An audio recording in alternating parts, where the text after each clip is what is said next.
Fred Warner's probably your favorite player in the whole league. We won't show you a close-up look at it, but this is the end of his season. Yeah, best linebacker in the league. Fred, let me tell you, there's no careers complete without a comeback. We're all wishing you a speedy recovery here. Healthy, keep your head up. We love you, buddy. Broken and dislocated ankle. He is indeed done for the year. Meanwhile, Bucs up 14-13 just before halftime. Cameron Johnson wide open, D-Wood. Man, Baker took a hell of a shot right there and still connected on the dot for the touchdown. Bucs go for two, they don't get it. 5 minutes in the third. 3rd and 14. Play of the year. Oh, get out of him. Put your head down. Pump fake once. Pump fake twice. Pump fake again. Stiff arm there. Put your shoulder down. Baker Mayfield. Let him go for the first down right there. Are you kidding me?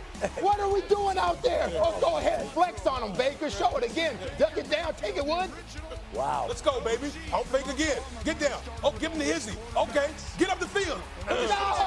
No! That might be the play of the year. And then we follow it up with the rookie, Tez Johnson. Look at that catch. And then an even better Sully. Give it to me, Tez. Watch this. Stick the landing. Oh! That's a We're rookie. seeing all these guys, and we got Johnson and Johnson making plays here.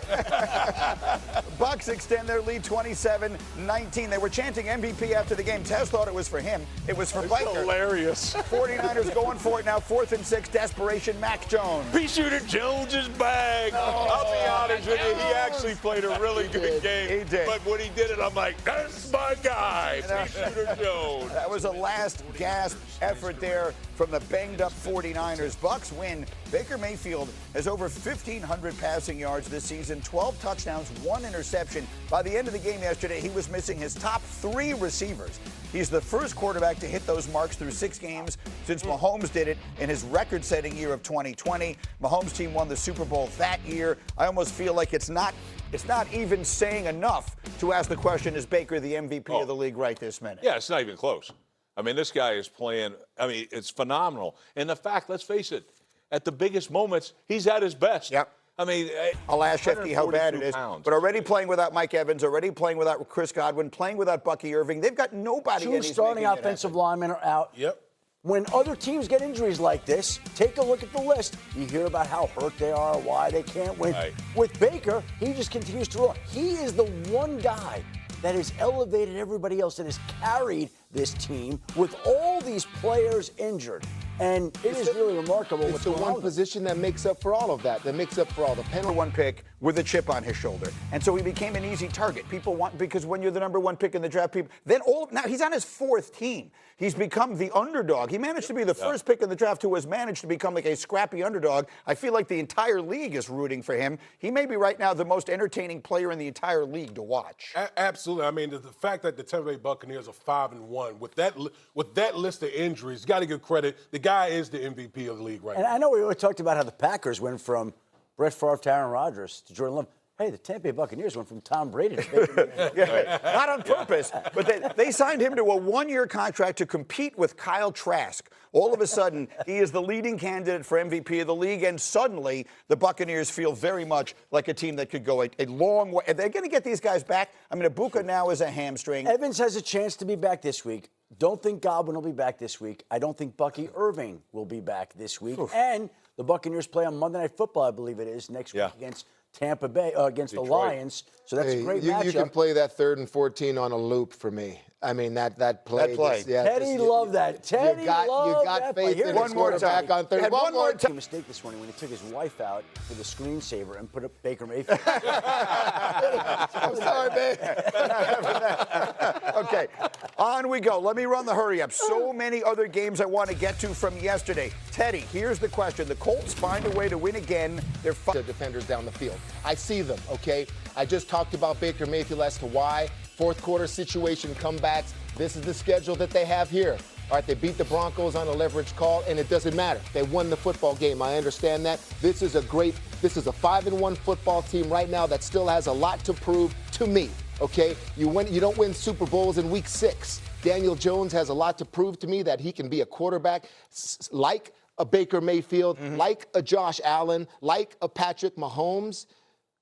There's a different quality of win than the Colts had yesterday and the Kansas City Chiefs. a huge different quality of win right there. I mean, You're buying the Colts. Well, I'm buying the Colts because I think Lou Anarumo has done a good job as Their a defensive defense. coordinator and Yeah. stuff, although it never showed up yesterday. Right. I mean, they let Jacoby Brissett look like Joe Montana. But I think they're much better defensively. I like, the way Indiana Jones is playing. Yeah. For the most part, we showed 2 plays where he looked terrible. Right. But he's a much better player than that. So I just think they're going to have a chance. And you can run the football. When the snow flies, you got to be able to run the football. They can run it with Taylor and company, and they're playing much better on defense. Let me go to the next one. New England wins again. D. Wood, if I asked you to describe just how good you think. Top quarterback in the league right now. Ooh, you 10 top Yeah, five. top five. Huh? Wait, listen. Top five? Hey, Little Rich. listen, That's a little rich. he continues to get better and better and better. I'm telling you, I think New England's ahead of schedule, and I think they got a special kid. I'm going to tell you the MVP for that team is their coach, and it's Mike Vrabel. You know how you judge?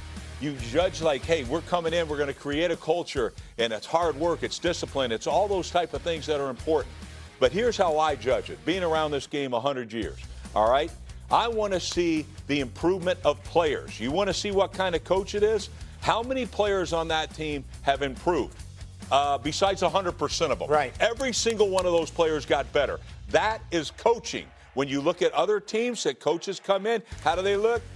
When there are no players getting better, that'll tell you about your coach also. Mike Vrabel, to me, has done an amazing job. Best hire by far in the offseason. Says a lot about it that they did it last week and they did it again this week. How many teams have we seen that have had a great win and then they fall off because mental toughness isn't there or the coach doesn't keep them on the right track? They had to have a lot of combination of things happening. Free agent signings, Milton Williams, great signs, okay? Rookies, left side of the offensive line, and the improvement of Drake, it's all happening in New England, and a lot of us. Yeah, and I still don't think they're there yet, but they're going like this, and unfortunately, they're going to be around for about 10 years. And this week, Unfortunately. this coming week, Teddy, they go. For those of you who don't know, Teddy Bruschi and Mike Vrabel are the best of friends from all your years playing together. They're going to play Tennessee this week. Is he the sort of guy who kind of holds on to a grudge and might take this a little personally? Braves is still mad at me for the one time I picked against Tennessee when he was